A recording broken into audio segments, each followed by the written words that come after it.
यह कहानी एक छोटे से गांव की है, जहां एक परिवार ने हाल ही में एक पुराना बंगला खरीदा था। वह बंगला पहले एक अमीर जमींदार का था, लेकिन उसकी मृत्यु के बाद वह वर्षों से खाली पड़ा था। परिवार में रमेश, उसकी पत्नी सीमा और उनकी 2 बेटियां थीं, नीतू और रचना। बंगला सुंदर था, परंतु जैसे ही परिवार ने उसमें रहना शुरू किया, एक अजीब सी ठंड और रहस्यमय वातावरण महसूस होने लगा। पहली ही रात रमेश को एक अजीब सपना आया। उसने देखा कि कोई सफेद कपड़े में लिपटा हुआ आदमी कमरे में घूम रहा है और उसके पास आते ही अचानक गायब हो जाता है। वह सपना इतना डरावना था कि रमेश की नींद एक झटके में खुल गई।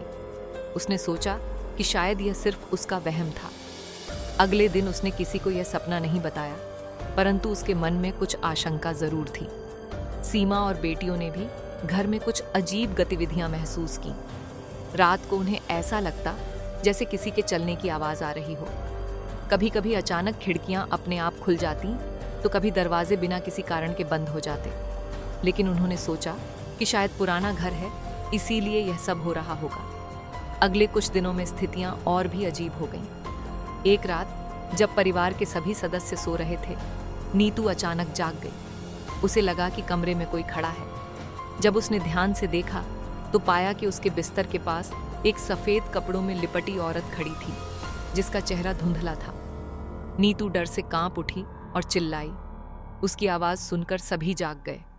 रमेश और सीमा तुरंत उसके कमरे में दौड़े और नीतू से पूछा कि क्या हुआ। नीतू ने डरते हुए बताया कि उसने एक भूतनी को देखा था जो उसे घूर रही थी। रमेश और सीमा ने उसे शांत किया और समझाया कि यह शायद उसका भ्रम था, लेकिन नीतू के चेहरे पर जो डर था वह साफ दर्शाता था कि यह सिर्फ भ्रम नहीं था। अगर आपको ये कहानी पसंद आ रही है तो इस वीडियो को लाइक जरूर करें और हमारे चैनल को सब्सक्राइब करना ना भूलें। उस रात के बाद से नीतू अक्सर डरावने सपने देखने लगी। सपनों में वह देखती कि कोई उसे खींच रहा है, उसका पीछा कर रहा है। वह रातों को डर के मारे जाग जाती और पूरे घर में घबराहट का माहौल बन गया। एक दिन रचना ने पुरानी अलमारी के पीछे एक संदूक खोज निकाला। संदूक में एक पुरानी किताब थी जिस पर इस घर का रहस्य लिखा हुआ था।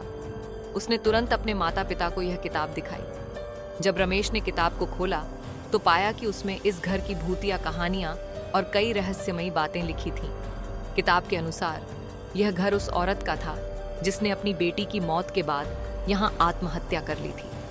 वह औरत इस घर की पहली मालिक थी और उसकी आत्मा इस घर में बस गई थी। किताब में यह भी लिखा था कि उस औरत की आत्मा अक्सर उन बच्चों को परेशान करती है जो इस घर में आते हैं। यह जानकर रमेश और सीमा दोनों हैरान रह गए। उन्हें अब समझ आया कि नीतू और रचना के साथ क्या हो रहा था। अब उन्हें यकीन हो गया था कि इस घर में सच में कुछ असामान्य था। उन्होंने सोच लिया कि इस भूतिया समस्या का हल निकालना होगा। रमेश ने गांव के पंडित से बात की और उसे अपनी समस्या बताई। पंडित ने उन्हें सलाह दी कि उस आत्मा का अंतिम संस्कार करके उसकी आत्मा को शांति दी जा सकती है। पंडित ने कहा कि यह रात का समय सबसे उपयुक्त होगा, क्योंकि उस समय आत्मा सबसे ज्यादा सक्रिय होती है। रात को पंडित रमेश के परिवार के साथ बंगले में आया। उन्होंने मिलकर पूजा की और आत्मा को शांति देने का प्रयास किया। लेकिन जैसे ही पंडित ने मंत्र पढ़ने शुरू किए, पूरे घर में तेज हवाएं चलने लगीं, खिड़कियां अपने आप खुलने लगीं और दरवाजे बजने लगे। ऐसा लग रहा था कि आत्मा इस पूजा को रोकना चाहती थी।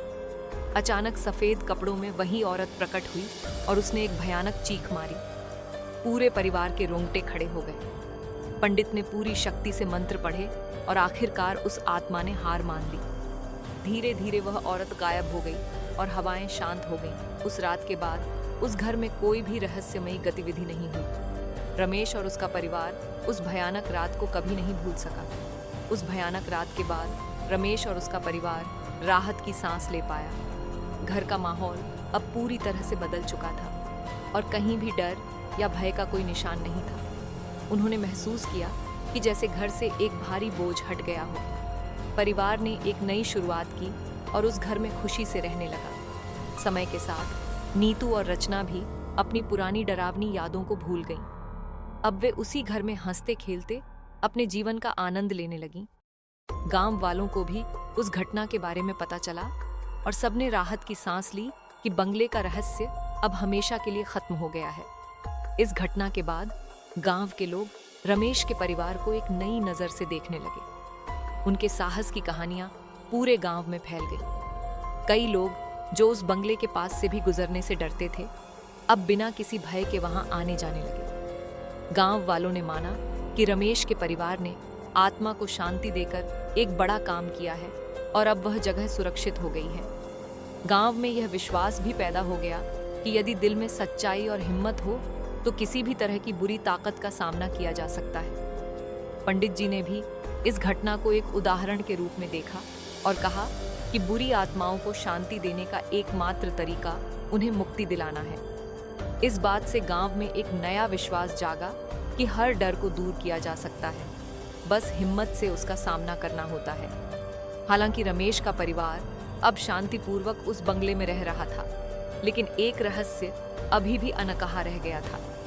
एक दिन रचना को वही पुरानी किताब फिर से मिली, जिसमें एक पन्ना लगा हुआ था जिसे वे पहले नहीं देख पाए थे। उस पन्ने पर लिखा था कि यह आत्मा सिर्फ तब तक शांत रहेगी जब तक घर में अच्छाई और एकता बनी रहेगी। अगर कभी भी घर में कलह और बुरी भावनाएं बढ़ जाएं, तो आत्मा फिर से जाग उठेगी। रचना ने यह बात अपने परिवार को बताई और सबने मिलकर निर्णय लिया कि वे हमेशा एक दूसरे का साथ देंगे और घर का माहौल खुशहाल बनाए रखेंगे। इस नए रहस्य ने परिवार को और भी करीब ला दिया और उन्हें इस बात का एहसास हुआ कि एक खुशहाल परिवार ही सबसे बड़ी ताकत है। रमेश का परिवार अब उस बंगले में अपनी खुशहाल जिंदगी जी रहा था। उन्होंने वहां एक छोटा सा बगीचा भी बनाया और कई पेड़ पौधे लगाए। धीरे धीरे बंगले की उदासी खत्म हो गई और वह एक सुंदर और प्यारा घर बन गया। गांव के लोग भी अब वहां आने लगे और उस घर को शांति का घर नाम दे दिया। कहते हैं कि किसी भी डरावनी रात का अंत तभी होता है जब हम उसमें छिपे रहस्य को समझ लें और उस डर का सामना हिम्मत से करें। रमेश और उसके परिवार ने उस रात का सामना करके न केवल अपने घर को सुरक्षित बनाया, बल्कि एक नई मिसाल भी कायम की कि हिम्मत और एकता से हर डर का सामना किया जा सकता है। वक्त गुजरता गया, लेकिन कभी कभी रमेश और उसका परिवार उन घटनाओं को याद कर डर जाते थे। एक रात जब पूरे परिवार ने रात्रि का भोजन किया और आराम करने के लिए अपने अपने कमरे में चले गए, अचानक से घर के सभी लाइट्स बिना किसी कारण के बंद हो गईं। कुछ सेकंड के लिए पूरे बंगले में अंधेरा छा गया और फिर एक हल्की सी हवा चलने लगी। नीतू और रचना एक दूसरे को देखकर डर गईं, लेकिन रमेश और सीमा ने उन्हें शांत किया और कहा कि यह शायद बिजली का फॉल्ट होगा। लेकिन उस रात पंडित जी का एक संदेश आया। उन्होंने रमेश को बताया कि उनकी पूजा के बाद भी घर में कुछ बुरी आत्माओं का प्रभाव पूरी तरह से समाप्त नहीं हुआ है। पंडित जी ने चेतावनी दी कि घर में अगर किसी प्रकार की नकारात्मकता या बुराई आई तो आत्मा फिर से सक्रिय हो सकती है। यह संदेश सुनकर रमेश और उसका परिवार एक बार फिर से सचेत हो गया। वे जान गए थे कि यह केवल एक लड़ाई नहीं थी, बल्कि यह एक सतत संघर्ष था जिसमें उन्हें हमेशा एक दूसरे का सहारा लेना होगा। रमेश और सीमा ने घर में शांति बनाए रखने के लिए एक नई व्यवस्था शुरू की। वे अब एक साथ समय बिताने लगे, अधिक से अधिक प्यार और सजीवता अपने रिश्तों में लाने लगे। घर के हर सदस्य ने इस बात को माना कि यदि वे साथ होंगे तो कोई भी बुरी शक्ति उन्हें परेशान नहीं कर सकती। परिवार ने प्रतिदिन एक छोटे से पूजा का आयोजन किया, जिसमें वे सब एक साथ बैठकर एक दूसरे के अच्छे भविष्य की कामना करते। उनके बीच का विश्वास और प्यार इतना मजबूत हो गया कि घर में कभी कोई परेशानी नहीं आई। नीतू और रचना अब बहुत खुश थीं और दोनों ने अपनी पढ़ाई और काम में दिलचस्पी लेनी शुरू कर दी। कभी भी वे घर के अंधेरे कोने में नहीं जाते थे और न ही किसी अजीब घटना से डरते थे। वे जानती थीं कि अब वे इस घर की असली मालिक हैं और उनकी एकता ही इसकी सबसे बड़ी ताकत है। समय के साथ रमेश और उसका परिवार बंगले में एक नया सृजन करने में सफल रहा। एक दिन रमेश ने तय किया कि वे घर में एक छोटा सा पुस्तकालय बनाएंगे। वहाँ न सिर्फ वे खुद पढ़ सकते थे, बल्कि गांव के बच्चों के लिए भी यह एक जगह होगी जहां वे शिक्षा और ज्ञान प्राप्त कर सकते थे। यह एक सकारात्मक कदम था जिससे न केवल घर का माहौल बदला, बल्कि पूरे गांव में एक नई ऊर्जा और उमंग का संचार हुआ। रचनात्मकता और एकता की भावना ने बंगले को एक बार फिर से जीवन से भर दिया। अब वह घर न सिर्फ रमेश के परिवार का बल्कि पूरे गांव का सांस्कृतिक और सामाजिक केंद्र बन गया।